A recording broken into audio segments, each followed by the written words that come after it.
Alright, let's do this.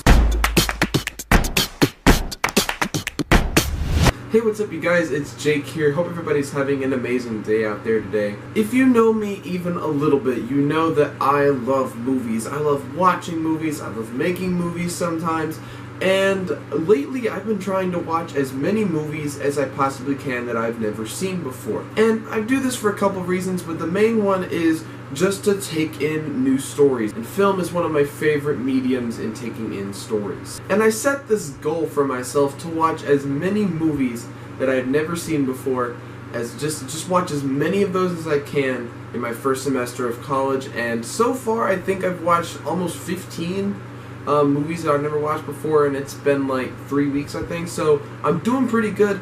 And the goal is to like hit 100. I'm not sure if I'm going to be able to hit that, but I'm just going to try and watch as many as I can, and I'm doing pretty well so far. And despite having watched many movies so far, one movie has stuck out in my mind. I watched it a couple weeks ago, and despite having seen multiple movies since then, this one has not been able to leave my mind, and I'm talking about Inside Llewyn Davis. Now, if you've never heard of Inside Llewyn Davis, I'm not surprised, because not many people have, but let me run you through the gist of what this movie is about. Inside Llewyn Davis is directed by the Coen brothers, released in 2013, and it follows a week in the life of a fictional 60s folk singer named Llewyn Davis, and his journey to try and make it in the industry. When I went into watching this movie, I never realized it would have this much of an impact on me. It has turned into one of my all-time favorite movies, breaking my top 20. And there are so many reasons why I love this movie, and I could talk forever about this movie.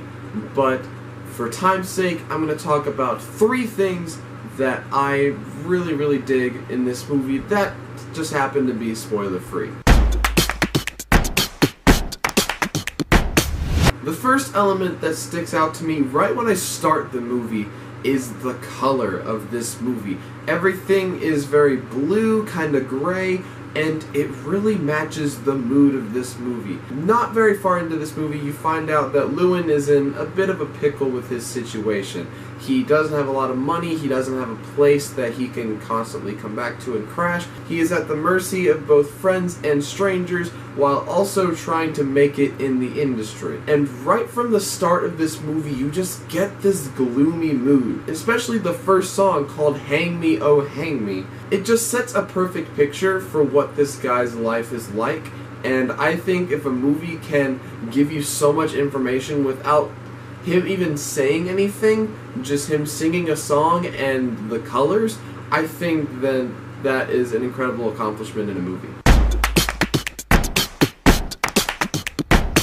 The next thing that really sticks out to me about this movie is this movie's take on storytelling. It breaks the traditional rules of storytelling and just inserts you in this guy's life. It doesn't try and tell you a traditional 3-act story.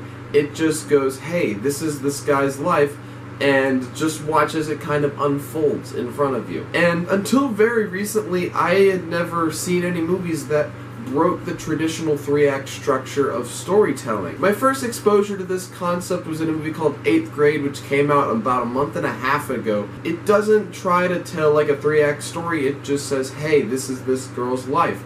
And the movie is just kind of her life playing out. Going into the movie 8th Grade, I didn't expect that. And I had never seen a movie break the traditional 3-act structure of a film, but I loved how 8th Grade did that. And I think the reason why this works so well is because it feels so personal. It doesn't feel like you're watching a story. It feels like you are in this girl's life, like you understand and you relate to it. You understand it. And I felt the exact same way with Inside Llewyn Davis. Right from the beginning, you understand Llewyn's goals. He's trying to make it as a folk singer, and I just love the way that this movie handles Llewyn and his goals. It's not just a goal that the character's trying to reach, but it's a part of his life, and you're watching that unfold, and you're watching this guy's life and his journey move, and you feel like you're a part of it, you feel like you're invested in it, and that's why I love this movie so much. I felt like I was a part of it, and that I wasn't just watching a movie, I was watching somebody's life as a bystander, as a part of that story. These two movies, 8th Grade and Inside Llewyn Davis, did a phenomenal job of breaking the traditional 3-act structure, and I want to see more of it. The final thing that really stuck with me in this movie is perspective. Now, this one doesn't come quite as early in the film as the other two elements do, but this one you kind of understand it. It takes a little bit to catch what's going on. But every scene in this movie, Llewyn is in it. Llewyn is a part of the scene. He's a character in the scene, whether he's making a phone call, or he's entering the room, or he's leaving the room.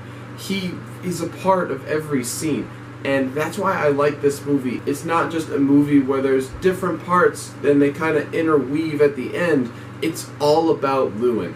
Llewyn is the subject, and you're following Llewyn around in his life, in his journey to make it in the industry. And I love how the Coen brothers deal with that, where if Llewyn's priorities change, the story's priorities change. There's one side plot of an ex that he used to have, and she lives in a different city, and you kind of hear more about it when it's on the forefront of his mind. When it goes to the back of his mind and he stops caring about it, the story stops caring about it. That was one big issue I had with it after I finished it right at first, and I was just like, they never dealt with that little subplot.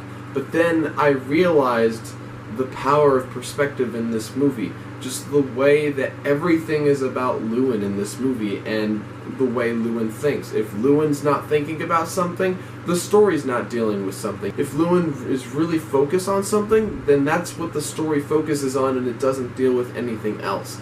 And that's what I love about this movie. It is a personal story. It is all about Llewyn, and it breaks the traditional 3-act structure of a film, telling a real and personal story that you feel invested in and you feel like you are a part of. And that is why Inside Llewyn Davis is not only my favorite Coen Brothers movie, but one of my favorite movies of all time. And like I said earlier, I could go on and on and on about this movie. I love it so much. Please, please, please watch Inside Llewyn Davis. It's such a good film. It is available to watch on Amazon Prime. If you have Amazon Prime, you can go to Amazon Prime Video and just search Inside Llewyn Davis, and you'll be able to find it. And if my video didn't convince you, I'm sorry. Please still go check this movie out. So thank you guys so much for watching. I've never really done anything like this, but this movie had been so much on the forefront of my mind that I had to make a video on it, because this movie has just not been able to leave my mind, and I've just been thinking about it constantly. So thank you guys so much for watching this video. If you liked this style of video, comment below, let me know if I should do other videos like this and what I should do them about. Be sure to check out my social media down in the description below, and subscribe to the channel for more awesome stuff. I finished writing a short film, and that will be coming sometime. I don't know when, but it's coming, so be on the lookout for that. Thank you guys again so much for watching. I hope you have a fantastic day, and as always, stay groovy, my friends.